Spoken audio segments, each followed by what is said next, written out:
So hello guys, my name is Rahul Surat and today we will discuss about asexual reproduction and asexual reproduction में हम अब तक एक type पढ़ चुके थे binary fission and the second type जो बडिंग कहलाता है उस बडिंग के अंदर हम हाइड्रा को डिस्कस कर चुके थे जो एक प्रकार की एक्सोजिनस बडिंग बनाता है एंड इसको भी डिस्कस हम कर चुके थे जो एक असमान प्रकार के कोशिका विभाजन और एक बडिंग के द्वारा जनन करता है।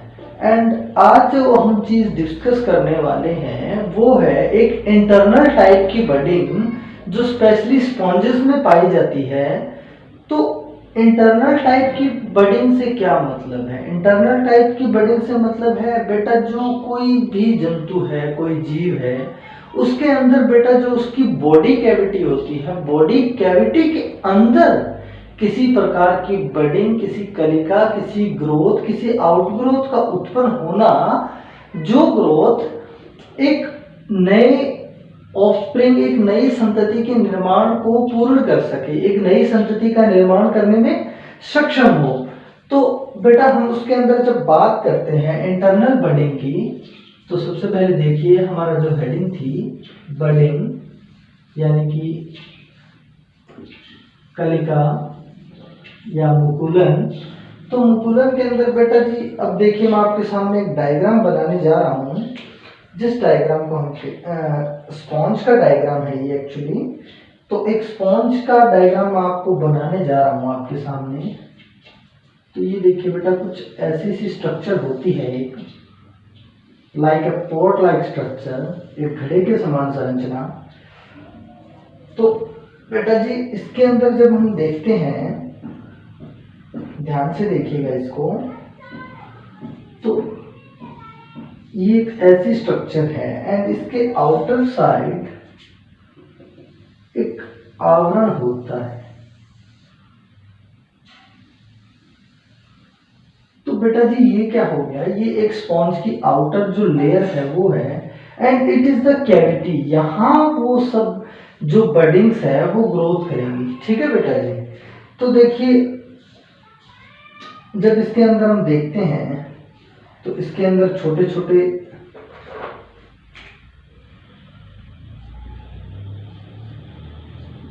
डेप्थ लाइक ये छोटे छोटे स्पिक्यूल्स पाए जाते हैं बेटा। क्या पाए जाते हैं? स्पिक्यूल्स। एंड इसके अंदर बेटा जी एक special type of cell present होता है जिसे हम कहते हैं पिनेकोसाइट्स। क्या कहते हैं बेटा? पिनेकोसाइट्स। एंड ये जो यहाँ पे जो ये एक तरीके से हम इसको इसका मुख कह सकते हैं, तो इसको बेटा नाम दिया जाता है माइक्रोपाइल। क्या नाम दिया जाता है? माइक्रोपाइल। बहुत इंपॉर्टेंट टॉपिक है बेटा, ये काफी बार नीट में इससे क्वेश्चन पुट हुआ है। It's called micropyle. एंड जो ये माइक्रोपाइल है एक स्पेशल टाइप ऑफ स्ट्रक्चर से ढका रहता है जिससे इसका जो मुख है वो क्लोज रहता है। यानी कि जो इसके अंदर जो सेल्स बनेंगी, जो ग्रोथ बनेंगी, वो पूर्ण विकसित होने से पहले इससे बाहर नहीं आ सकती। इसके लिए यहाँ पे एक स्पेशल टाइप ऑफ एक कवरिंग पाए जाते हैं, एक तरीके से कह सकते हैं एक ढक्कन पाया जाता है जो इन सभी ग्रोथ कर रही बर्ड्स को एक तरीके से प्री मैच्योर स्टेज के अंदर बाहर नहीं जाने देता, एक मैच्योर स्टेज के अंदर ही बाहर जाने देता है, ठीक है बेटा जी।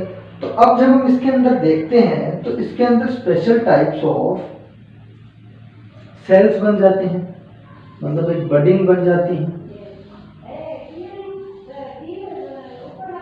ये बेटा एक इंटरनल टाइप ऑफ बडिंग होता है जो स्पॉन्जेस में पाया जाता है। अब बेटा जी ये जो सेल्स हैं, ये जो सेल्स होती हैं, जो बड्स होती हैं, ये बेटा जी क्या होती हैं? टॉटीपोटेंट सेल्स होती हैं। क्या होती है बेटा जी? टॉटीपोटेंट सेल्स। अब बेटा जी टॉटीपोटेंट सेल्स होने से क्या मतलब है? देखिए बेटा टोटिपोटेंट सेल होने का मतलब है कि पूर्ण सशक्त कोशिकाएं, हिंदी में अगर कहें तो हम पूर्ण सशक्त कोशिकाएं। पूर्ण सशक्त कोशिकाओं से होने का क्या मतलब है? पूर्ण सशक्त कोशिकाओं का अर्थ है कोई ऐसी सेल जो एक पूर्ण जीव का निर्माण करने में सक्षम हो, उसे हम कहते हैं बेटा totipotent. It's a type of cells, जो सेल्स मतलब इनमें कुछ विशेष प्रकार के गुण होते हैं, कुछ विशेष प्रकार के जीन्स होते हैं जो एक पूर्ण संतति के निर्माण को निर्माण कर सकते हैं, एक पूर्ण संतति का। तो इनको पूर्ण सशक्त कोशिकाएं कहा जाता है। पूर्ण सशक्त कोशिका से मतलब कि ये पूर्ण जीव का निर्माण कर सकते हैं। तो ठीक है बेटा जी, जब ये जो टोटिपोटेंट सेल्स हैं यानी कि जो बर्ड्स हैं, जो इंटरनल बर्डिंग हुई है। अब देखिए बेटा जी, जब जैसे मैंने आपको यीस्ट के बारे में बताया था कि यीस्ट में से एक साइड में आउटग्रोथ हो गई, ये अलग होकर एक नए जीव का निर्माण करेगी। ये कोई हाइड्रा है, हाइड्रा से कोई एक आउटग्रोथ निकली एंड ये फर्दर इससे अलग होकर एक नए जीव का निर्माण करती है। लेकिन बेटा जी जब हम इसके अंदर देखते हैं तो बेटा जी जो सेल्स का निर्माण हुआ है, जो बर्ड्स का निर्माण हुआ है, वो जीव के अंदर हुआ है, जीव के अंदर हुआ है। तो ये एक स्पेशल टाइप ऑफ इंटरनल बर्डिंग है, एक आंतरिक मुकुलन की क्रिया विधि है। तो बेटा जब ये सेल्स पूर्ण तरीके से विकसित हो जाती हैं तो एक संवेदना यहाँ उत्पन्न होती है, जिस वजह से ये जो एक स्पेशल टाइप ऑफ स्ट्रक्चर थी ये खुल जाती है। इसके खुलने से क्या होता है बेटा, जो ये स्पोर्स हैं, जो ये कलिकाएं बनी हैं, तो ये मैच्योर अवस्था में बाहर की ओर निकल जाती हैं एंड ये एक सेल बाहर जाकर एक नए स्पॉन्ज का फॉर्मेशन करती है। किसका फॉर्मेशन करती है बेटा? एक स्पॉन्ज का फॉर्मेशन करती है। तो देखिए बेटा जी, ये एक इंटरनल टाइप की बर्डिंग एक पूरे स्पॉन्ज का निर्माण कर रही है। तो क्या ये एक एसेक्सुअल रिप्रोडक्शन नहीं है क्या? अरे एसेक्सुअल रिप्रोडक्शन ही तो है, एक यूनिपेरेंटल प्रोसेस हो रही है, किसी भी प्रकार का कोई मियोसिस नहीं हो रहा, किसी भी प्रकार के कोई गैमेट का फॉर्मेशन नहीं हो रहा। तो ये एक एसेक्सुअल टाइप ऑफ रिप्रोडक्शन है जो स्पॉन्जेस में पाया जाता है। ठीक है बेटा, आगे जब हम बात करते हैं, यहां से हमारा बर्डिंग खत्म होता है एंड हम एक नए और बहुत ही इंटरेस्टिंग टॉपिक की बात करते हैं जो काफी बच्चों के माइंड में ऐसे रहता है कि how it can be possible. ठीक है बेटा, तो इससे पहले मैं आपको बता दूं कि एक special type of asexual reproduction जिसे हम फ्रैगमेंटेशन भी कहते हैं, फ्रैगमेंटेशन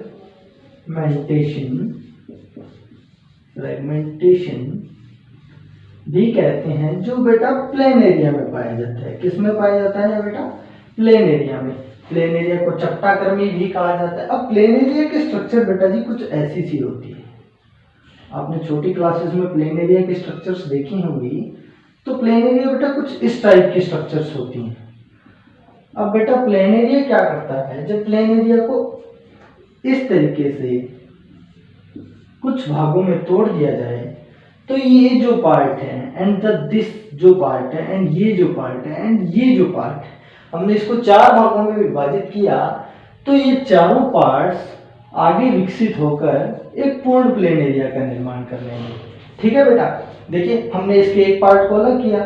मतलब कहने का मतलब है कि देखिए बेटा कितनी अजीब बात है कि हमने किसी प्लेन एरिया को इस तरीके से काटा ट्रांसवर्स रूप में, तो बेटा एक नए प्लेन एरिया का फॉर्मेशन हो गया।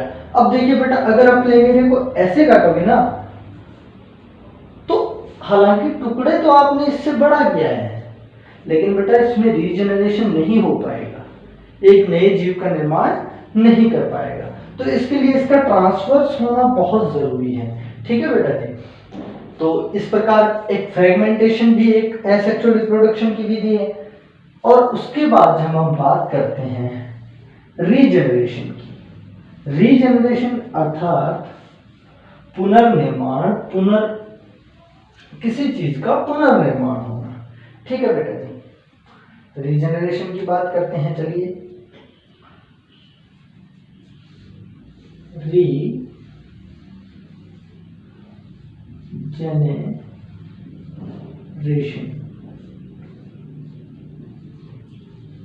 ठीक है बेटा, रीजनरेशन की जब हम बात करते हैं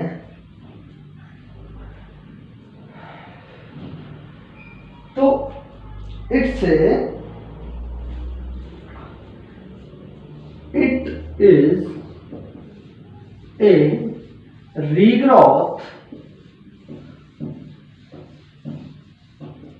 of an injured region।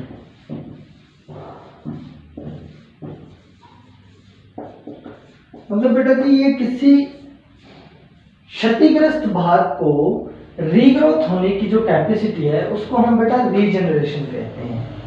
तो बेटा जी यहाँ पे टू टाइप्स ऑफ रीजनरेशन जब हम देखते हैं, दो टाइप आते हैं रीजनरेशन के अंदर।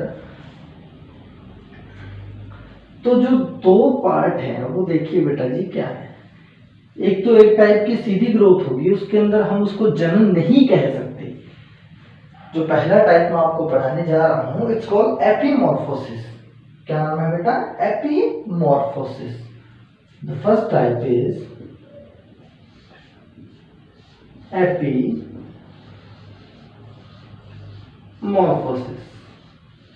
अब एपीमॉर्फोसिस का बेटा मतलब क्या है?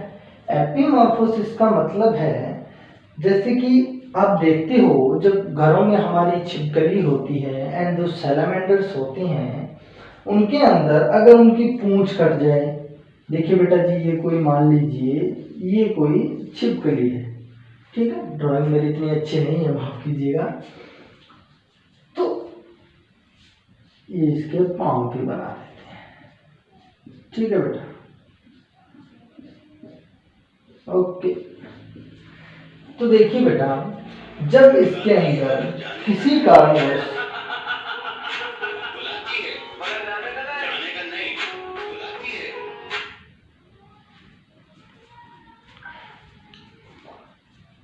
तो बेटा इसके अंदर क्या होता है, इसके अंदर जब किसी कारणवश मान लीजिए ये हिस्सा कट के यहां से अलग हो गया, ठीक है बेटा जी, और मान लीजिए ये हिस्सा भी कट के अलग हो गया, तो कुछ समय बाद हम क्या देखते हैं कि इस रीजन की रीग्रोथ हो जाती है, ठीक है बेटा जी, इस हिस्से की रीग्रोथ हो जाती है। और इस प्रकार ये एक एपीमॉर्फोसिस टाइप का, एक तरीके से हम इसको रिप्रोडक्शन नहीं कह सकते, it's a type of regrowth, किसी अंग का पुनर्विकसित होना।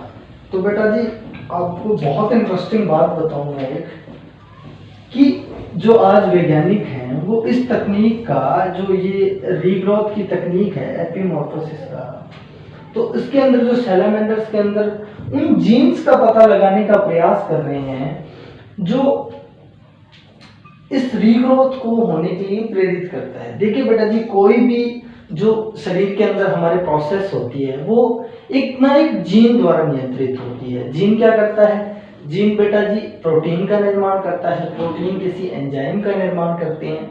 एंड आपको पता है शरीर की कोई भी क्रियाविधि हो उसके अंदर एंजाइम्स का होना बहुत जरूरी है। तो बेटा जी जब हम देखते हैं तो सोचिए अगर हमारे पास कोई ऐसी जीन जिसका जो सैलामेंडर के अंदर हो और हमें उसका पता हो, तो क्या ये पॉसिबल नहीं है कि हम किसी कटे हुए हाथ, किसी मनुष्य के कटे हुए हाथ, किसी और अंग को हम रीग्रोथ कर सकें? ठीक बेटा जी इसी प्रकार एक नीट का बहुत ही अच्छा क्वेश्चन है कि देखिए बेटा जी कि जो मानव होता है, मनुष्य होता है, उसका कौन सा ऐसा अंग है जिसमें रीजनरेशन की सबसे अधिक प्रवृत्ति पाई जाती है? अर्थात अगर आधा उस अंग को अगर आधा काट भी दिया जाए तो वो कुछ समय बाद उस अंग को रीग्रोथ कर लेता है। तो बेटा ये ऐसा एक ही ऑर्गन है हमारे बॉडी में, दैट्स कॉल्ड लीवर, जिसको हम यकृत भी बोलते हैं। तो इसी कारण कई बार जब किसी को लीवर की जरूरत होती है तो डॉक्टर किसी एक व्यक्ति का आधा लीवर निकालकर दूसरे व्यक्ति में ट्रांसप्लांट कर देते हैं, और जिस डोनर से वो लिया गया है उस डोनर के अंदर तो वो विकसित हो ही हो जाएगा, लेकिन जो एडेप्टर है जिसने ग्रहण किया है उसके अंदर देखिए बेटा जी, ऑर्गन ट्रांसप्लांट का एक बहुत टिपिकल सा प्रोसेस होता है, क्योंकि ऑर्गन ट्रांसप्लांट के अंदर काफी फैक्टर कार्य करते हैं। हमारे शरीर में एक विशेष टाइप ऑफ कैपेसिटी है कि जिससे हमारा शरीर अपने अंग और दूसरे बाहरी अंग को पहचानने की क्षमता रखता है। तो ऐसे तो अगर ऐसा ना हो, तो अगर मान लीजिए किसी को किडनी की जरूरत है, तो हम किसी बंदर की किडनी निकाल के उसके अंदर लगा सकते हैं। अगर ऐसा नहीं है तो ऐसा नहीं होता बेटा, किसी ह्यूमंस की ही ट्रांसप्लांट की जाती है, और ह्यूमंस में भी उसमें उसका जो ब्लड टेस्ट है, ब्लड का मैच होना है, या जिस ऑर्गन को ट्रांसप्लांट किया जाना है उसकी सेल्स का आपस में मैच होना बहुत जरूरी है। क्योंकि अगर ऐसा नहीं होगा तो कुछ समय बाद जो ऑर्गन ट्रांसप्लांट किया गया है वो ऑर्गन शरीर द्वारा ही एक बाहरी ऑर्गन, बाहरी अंग समझकर, एक एंटीजन समझकर उसको खत्म कर दिया जाएगा। ठीक है बेटा जी, तो ये तो थोड़ी आगे की बात थी। तो दूसरी जब हम बात करते हैं, तो दूसरा टाइप इसके अंदर आता है मॉर्फोलैक्सिस। मॉर्फोलैक्सिस बेटा जी क्या होता है? कुछ जीवों में, मान लीजिए ये कोई जंतु है एंड इसको इस तरीके से कट कर दिया गया, तो ये जीव बेटा क्या कर लेता है, ये एक नए जीव का निर्माण कर लेता है। तो अब आप पूछेंगे कि सर फिर फ्रेगमेंटेशन एंड मॉर्फोलैक्सिस में क्या फर्क रह गया? क्योंकि जब मैंने आपको प्लेन एरिया पढ़ाया था तब भी तो कुछ ऐसा ही प्रोसेस बताया था। लेकिन बेटा उसके अंदर क्या होता है कि अगर हम अब इस जीव को ऐसे भी काट दें, मतलब किसी भी एंगल से काट दें, कोई भी टुकड़ा, एक नया जीव का निर्माण कर सकता है। लेकिन फ्रेगमेंटेशन के अंदर बेटा क्या होता है? फ्रेगमेंटेशन के अंदर हमको बॉडी को किसी एक विशेष अनुक्रम में ही काटना पड़ेगा, तभी वो बॉडी रीग्रोथ कर पाएगी। ठीक है बेटा, तो आगे बढ़ते हैं। और एक बहुत ही इंपॉर्टेंट टॉपिक नीट के पॉइंट ऑफ व्यू से, अब तक जो मैंने आपको पढ़ाया उसमें से नीट में क्वेश्चन आने के चांसेस थोड़े कम होते हैं, लेकिन जो अभी एसेक्सुअल रिप्रोडक्शन का जो टाइप है उसके एग्जांपल्स बहुत बार पूछे जाते हैं।